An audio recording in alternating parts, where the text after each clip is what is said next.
The Tennessee Titans' goal this offseason is to go win a Super Bowl, build a roster that will finally get you to the promised land. And if that's something you want, which I assume it is for every single person watching this Tennessee Titans Today video, then show it by liking the video right now.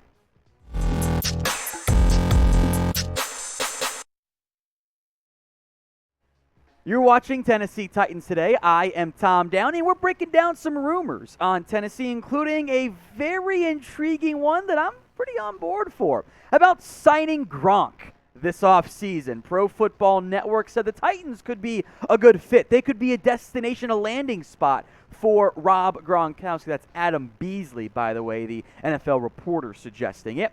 Tight end is a big-time need for Tennessee. I would argue one of their biggest as we get closer and closer to the beginning of NFL free agency. Now, the future of Gronk is unknown, but if he does want to play without Tom Brady, Tennessee could work. Here's what Adam Beasley had to say. Quote, Gronk seems to have enjoyed his time in Tampa, so the Bucs should be on the list of any teams in the mix. However, much of his decision depends on their quarterback situation. If he decides to play elsewhere in 2022, the fit will have to be perfect. He's not going to join a bad team. And he's not going to play for a coach like Belichick. The Cardinals make a lot of sense for the former Arizona Wildcat. The Chargers, the Titans, and the Chiefs do too.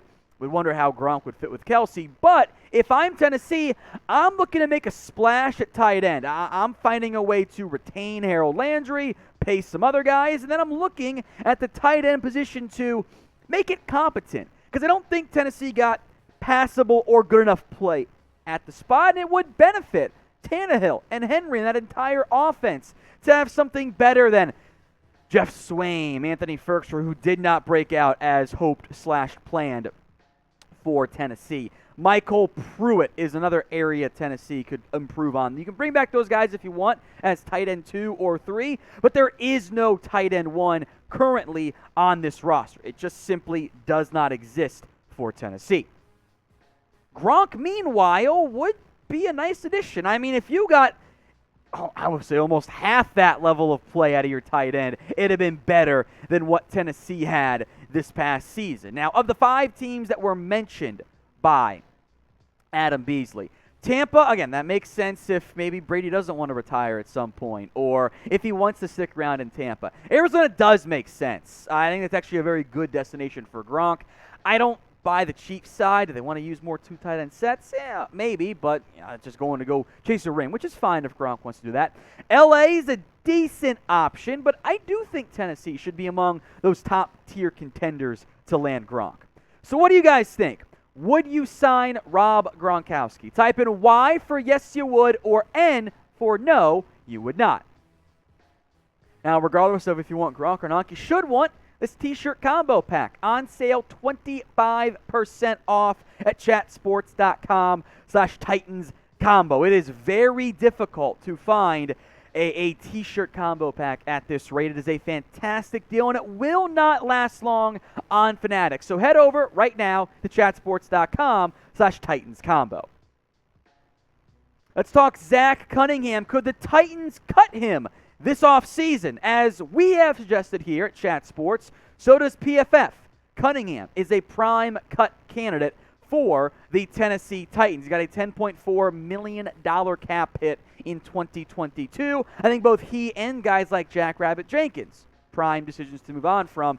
His salary, it's a lot. It's over that $10 million. The Tennessee Titans save all of it by cutting him. Now, here's what Brad Spielberger, the PFF cap guru, said. The Titans brought Cunningham aboard late in the 2021 season after he was released by the Texans and only owed him roughly $400,000 for the remainder of the season as the number 1 seed looked to make a deep playoff push. Tennessee fell to the Bengals in the divisional round, and Cunningham's salary now jumps to $10 million for the 2022 campaign plus some roster bonus stuff. He continued, Tennessee has some work to do on its roster, and paying top dollar to an off-ball linebacker might not be something it can afford. And I would agree. I want to pay Harold Landry. I want to pay a tight end like we just discussed. I want to go invest in Jeffrey Simmons, A.J. Brown. I'm not paying Cunningham $10 million. Yes, he looked a little bit more like the guy we saw at his prime in Houston, but I don't think he's going to command $10 million on the open market. I've drafted David Long and Monty Rice to be my off-ball linebackers in recent years.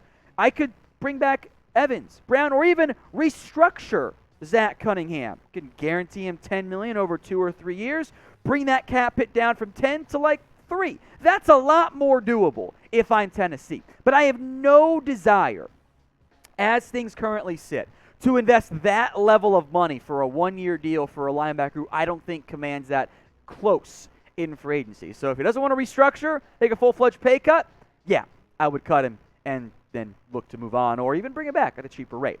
So with cuts in mind, name a player you guys want the Tennessee Titans to cut. Sound off for me in the comments section right now. We're getting closer to 3,000 subscribers here on Tennessee Titans Today. And if you want more free videos all off-season long, you guys have come to the right spot. So if you have not already, join us by subscribing right now. Talk Jameson Williams. Going to be a draft target for Arizona, or for Tennessee. AtoZ Sports. That's where I got Arizona from, excuse me. Suggests that the Titans may take a risk and draft Jameson Williams. And I am in the first round, of course, by the way. Thank you, Jack.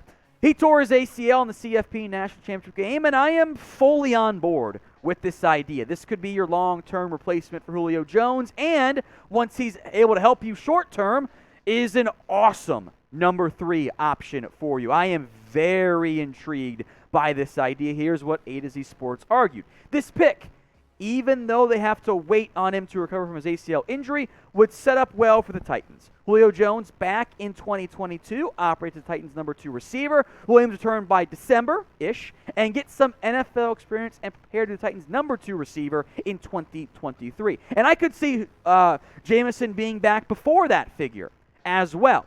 You would then pay A.J. Brown long-term, and a Brown-Williams dynamic as a duo is unbelievably fascinating. His production in 2021 was incredible. We'll call it 20 yards per catch, a ton of touchdowns. He's a game breaker. He's a home run threat. He brings you vertical. He brings you after catch ability. Had it not been for the ACL tear, I think there is a very strong argument to make Williams the number 1 receiver in this year's class. I am totally on board with this selection. I have no complaints about it. It adds a impact player, probably more long-term than immediate-term, at a position of need. Tennessee's roster's in pretty good shape.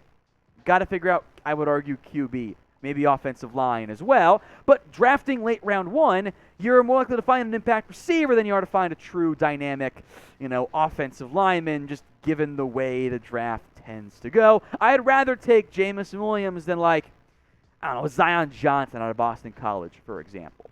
So what do you guys think? What should Tennessee do in the event Jameson Williams is on the board for them in round 1? Type D for draft or type in P for pass. While you're getting those votes in, reminder one more time to subscribe for more free daily videos here on Tennessee Titans Today on free agency, the draft, trade, and everything going on around the Titans this offseason.